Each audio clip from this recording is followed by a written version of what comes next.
Hello and welcome to Mezada's instructional video for redust and circuits. Today I'm going to teach you how to teach you about redust and what it's used for and different ways it can be used. So redust is this little red ore here, and you can toss it on the ground like so, and it creates a little cross because it doesn't know which direction you want it to actually go. And red dust basically acts as a wire to connect things. So if I were to go to this side, see, it now makes a line that's going in this direction. But if I were to place it here, it can see it kind of creates a corner. And so forth, I can create a cross, a bigger cross, or keep going out this way. So red dust itself doesn't do anything. It just connects objects together in a sort of like a wire sense. It needs power, and red dust can get power from multiple different ways. One which way is by redstone torches here. And if we place a redstone torch down like so, you can see that it gets power to the red dust, and it glows red. And you can take the red dust on out, and you can see that it just keeps on going because it's all connected. Oops, right there. And as you can see, further out it gets, the lighter or the darker the glow gets, until eventually it gets to be black again, where at this point it no longer has power.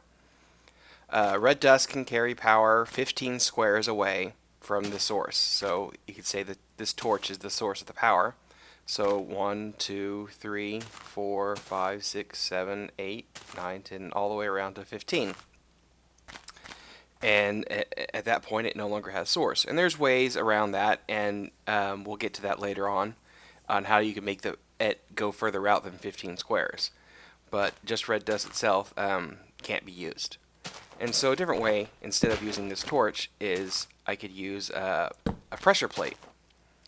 And a pressure plate, as you can see, doesn't supply constant power like the torch does. But if I were to step on it, it would turn the power on as long as I'm stepping on the plate. And then when I step off the plate, the power would go away. So once again, if I'm stepping on the plate, power is on, and then off, the power is off. Another method you could use is, let's go ahead and fill this back up. There's what's called levers. And I could throw down a lever here. And a lever is similar to a torch in that when it's on, it constantly supplies power on. But that I can turn it off, and so I can choose whether to have it on or off state. So here I can have it in an on state and an off state. And so that's the basic. And there's also, let's see, besides levers, torches, and pressure plates, there's also buttons that can be used to supply power. And so one of the things that you can use pressure or red dust for is for different kind of mechanical, different kind of, I guess, mechanics. One is to maybe you wanted to open a door. So here we have, let's go ahead and take all this away. And just keep it very short and simple. So we have here a redstone dust connecting the lever to the door. So in this state, it is off, and then we turn it, and then it opens the door. And do this to close it. So we can use the redstone dust to basically change the state of a door from open to close. That's one use for it. A possible another use of redstone dust is the new music boxes. Here we have a music box, and if you hit the left click and you can play the note, or you can actually supply it with power like that, and it'll play one note every time it's supplied with power. So if I turn it off, back on, it plays the note again,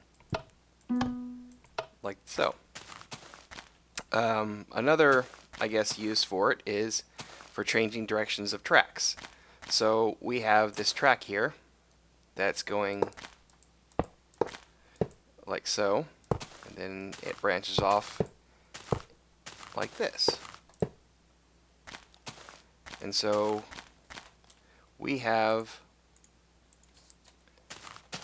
say, red dust coming in here like this, and then we will again put a lever here so we can have it, switch when we want it. And so as you saw, the red dust went from being straight to adding the curve because it connected to this. So now when we switch back and forth on the track, as you can see, the track switches directions. So you can use this to change directions of tracks and say you want to have a track going one way, and then you can say like this, and oh, now I want it to go this way. And so that's what it can be used. There's also some other things that red dust can be used for. You can use it for the new dispensers, and it'd be similar to the music block. Every time it gets power on, it would trigger the dispenser to dispense an item. And you can also use it to trigger TNT. To trigger TNT with it, you would set it up just like you had the music box, only when you set it on like this, instead of just playing a music note, it would actually activate the TNT to explode. And so you can kind of use that for, like, getting out of the way or having it for booby traps or something. So that's the basic use of redstone and all. There's many other different. There's a couple other things you can do for it, but that's the main uses of it for in this game so far is to change directions of tracks, for music blocks, opening and closing doors, TNT and dispensers. There's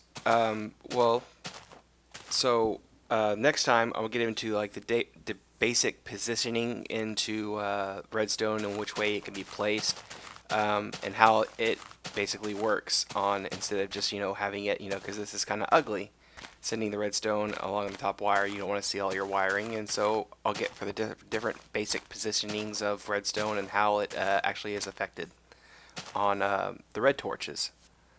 And so we'll get into that next time, and I will see you then. This is Mezada signing off.